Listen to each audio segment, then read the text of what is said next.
Okay, सो hi guys. आज मैं अपने बहुत हिम्मत जुटा के ऐसे मैं अपना थोड़ा सा पर्सनल लाइफ शेयर करने वाली हूँ। क्योंकि मैंने उस रिश्ते से बहुत कुछ सीखा था, तो इसलिए मैं सोचा कि मैं आप लोगों को भी बताऊँ।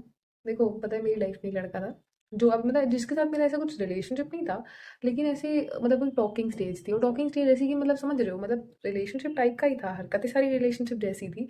बट मतलब वो धब्बा नहीं लगा था कि हाँ, प्रपोज नहीं किया था वैसा वाला, लेकिन था सब कुछ वैसे ही, ठीक है। फ्रेंडशिप वाला सीन भी था, समझ रहे हो ना, समझ रहे हो ना मैं क्या बोल रही हूँ, बस वैसे ही था। लेकिन मैं आपको बता रही हूँ, वो टॉकिंग स्टेज में भी मेरे ना उसने, उस बंदे ने मेरे मेंटल पीस की माँ कर दी थी भाई। मतलब मैं सो नहीं रही हूँ, खा नहीं रही हूँ भाई, 2-2 बजे तक बैठी हूँ उसके लिए। मतलब मेरे तो दिमाग का उसने मतलब पुर्जे हिला दिए थे भाई मेरे, तो सच बता रही हूँ। और मतलब उससे मैंने ना उस रिलेशनशिप में बहुत कुछ सीखा। रिलेशनशिप नहीं कहूँगी मैं, जो भी था वो, जो भी आप उसको कह लो, जोन सी भी स्टेज थी वो, उससे मैंने बहुत कुछ सीखा था। और एक्चुअली देखो, ऐसे ब्लेम करने को तो मैं कर सकती हूँ कि उसकी सारी गलती है, लेकिन यार गलतियाँ आपकी भी होती हैं, ठीक है। ऐसा नहीं होता कि सिर्फ सामने वाले की गलती है। तो जो चीज़ें मैंने सीखी वो ये थी, और वो बहुत इंपॉर्टेंट है, मैं अपनी लाइफ में हमेशा याद रखूंगी, हमेशा। दोबारा मैं कभी ऐसा नहीं होने दूंगी अपने साथ। देखो, सबसे पहली चीज़, डोंट जज a person by there looks या वर्ड्स। मैं वर्ड्स की भी बात कर रही हूँ, सिर्फ लुक्स की नहीं। लुक्स और वर्ड से मत जज किया करो। मैं आपको बता रही हूँ, वो बंदा बातें बनाने में इतना माहिर था, फ्लर्ट करने में इतना माहिर था। और दिखने में तो भाई, दिखने में तो मतलब देखो, होता है ना कि आपके सपनों का राजकुमार होता है कोई, जो मतलब देखो, सबके लुक्स अलग अलग होते हैं और सबको अलग अलग लोग पसंद आते हैं।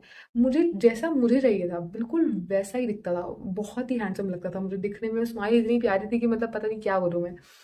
लेकिन लेकिन मतलब लुक्स इतने इंपॉर्टेंट नहीं है। मतलब मुझे ये चीज़ समझ आई थी कि लुक्स और वर्ड्स इतने इंपॉर्टेंट नहीं है, क्योंकि वो वर्ड्स की जब बात करो ना तुम, तो वर्ड तो भाई फ्लर्ट करना हो गया, चाहे पैरा लिखना हो गया, हर चीज़ ऐसे बिल्कुल इतना वेल वर्स तरीके से बोलता था कि मेरे को लगता था कि मैं ही ज़्यादा ओवर रिएक्ट कर रही हूँ। पहली चीज़ तो ये।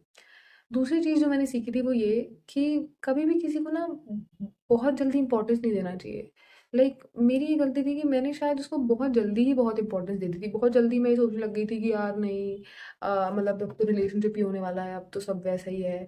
मतलब बहुत जल्दी नहीं करना चाहिए, बहुत जल्दी किसी के लिए नहीं गिरना चाहिए। प्लीज़ पहले किसी को देखो, समझो, एनालाइज करो, उसके बाद सोचो कि यार कुछ करना है या नहीं। बहुत जल्दी भले ही आपको, मैं समझ रही हूँ आपको फीलिंग उस बंदे के लिए आएगी, बट फिर भी आप उन फीलिंग्स को थोड़ा सा कंट्रोल करो, खुद को समझाओ कि इतनी जल्दी किसी का रियल सेल्फ सामने नहीं आता है। ठीक है, ऐसा नहीं है कि बिल्कुल कूद गए सीधे से, ऐसा नहीं करना चाहिए जो मैंने किया था। तो मैं ये बिल्कुल रिकमेंड नहीं करूंगी कि आप करो।